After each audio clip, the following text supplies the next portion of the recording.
Hello, everybody. This is John Fenn, supernaturalhousechurch.org. And once again, talking to you today about some of the things of the Lord, a little bit behind the scenes. This is from what I believe was a 1991 visitation with the Lord that has to do with our times as well. And so as a result of that, I just felt led to share that. I kept asking the Father, what he wanted me to share. And so this is relevant today, and this is what he told me to share. So anyway, back in 1991, if you'll recall, the Berlin Wall fell in the fall of '89. Lithuania was the first to break away from the USSR in 1991. Everybody's attention was focused on that. And I'd been up late praying and everything, and then suddenly I was in the Spirit and the Lord was there. And he started talking to me about things, and he said this. He made this comment. He said, everyone's looking at the fall of the wall and what's happening in Eastern Europe. He said, well, they should be looking at China. He said, China will grow and become an economic powerhouse and seek to swallow up all of Asia and parts of Africa and the whole world if she's not limited. And he said, this she must do to fulfill her role in the end times.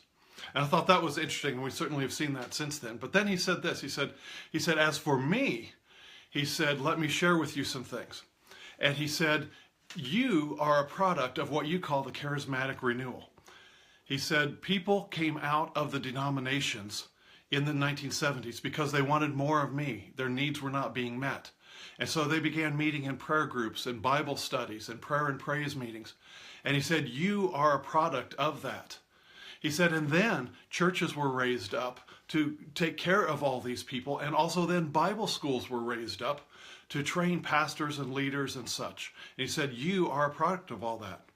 But he said this, he said, there's coming a time where you will see an exodus from those churches who have thought they've been on the cutting edge, in the same way that you saw people make an exodus from the denominations in your time when you were younger.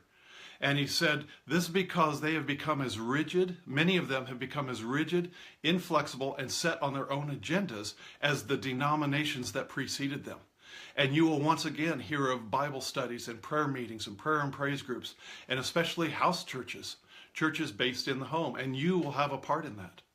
And that was in 1991 where he talked about some of these things about China, and he talked about an exodus from what, the charismatic Protestant churches that raised up, that have their roots in that charismatic renewal of the 1970s.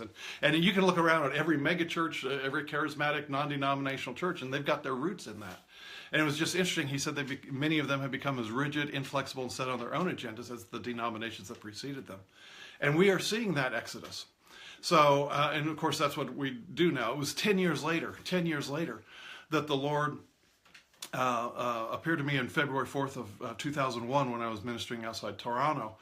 And he said this, among other things, and this is my focus. What I'm trying to share with you is this, is as much as world events is swirling around us, the Lord's focus is on him, his body, and what we are doing. And I think this is where the greater part of our focus should be. And in February 1991, he told me, he said, see what I see. People running to and fro to this meeting and that, looking for the spectacular, thinking that is supernatural, while they miss the supernatural work in their midst, even in their own hearts, for the process of discipleship is supernatural. And he said some other things, and he said, as it was in the beginning, so it must be now, I'm moving in relationships. And, I'm reminded of this when there are so many things going on and so many people looking at different things, from signs in the skies to today's headlines. And it seems like the Lord's focus is on what he is doing on the earth. I think it was in the spring of '09 they had the Arab uprising.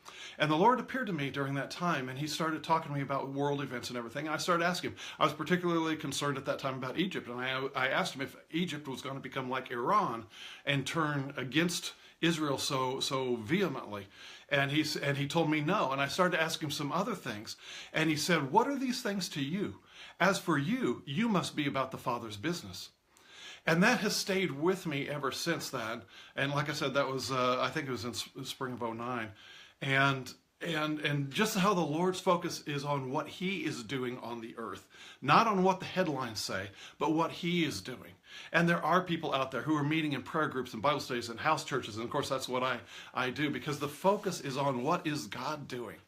And what, the Philippians 1:6, where Paul's told the Philippians, he who has begun a good work in you will continue to do that until basically the last day, until the final day.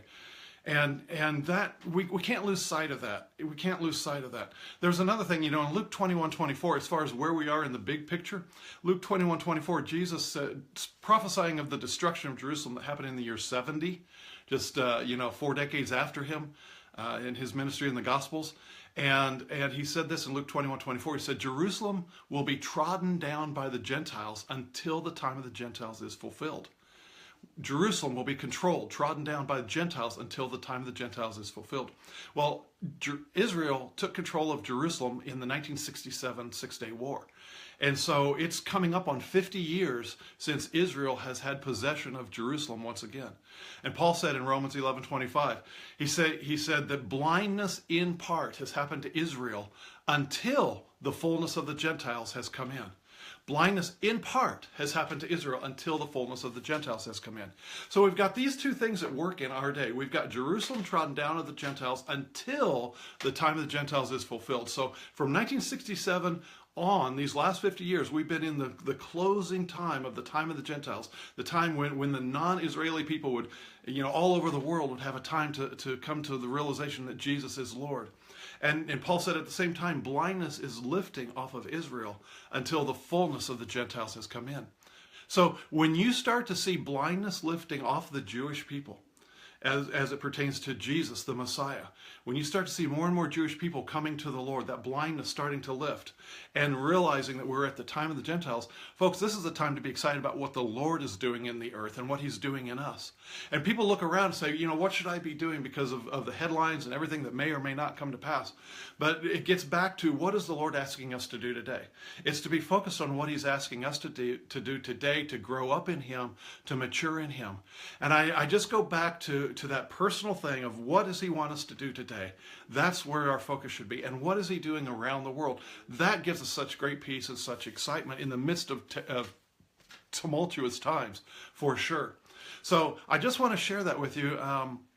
Again, going back to that 1991 visitation where he talked about China and how she'd seek to swallow up all of Asia and parts of Africa and wouldn't be stopped unless she's limited, as he said, which I don't know what that means. It may be economic and such and other forces. But he said, but this she must do to fulfill her role in the end times. But then he switched to him. And how that exodus of people from the otherwise thinking that they're cutting edge. And that's one of the things he said. He said they think they're on the cutting edge of what I'm doing in the earth, but they are missing it. And so many of them are, as he said, rigid, inflexible, set on their own agenda.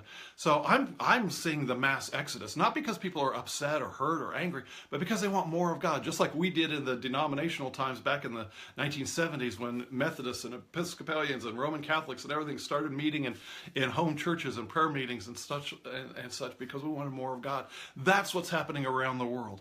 That's what's going on.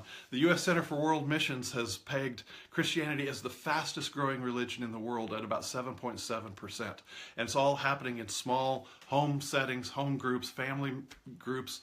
And that's the way I like to say it is family meetings or family churches that meet in the home. Family-based churches that meet in the home.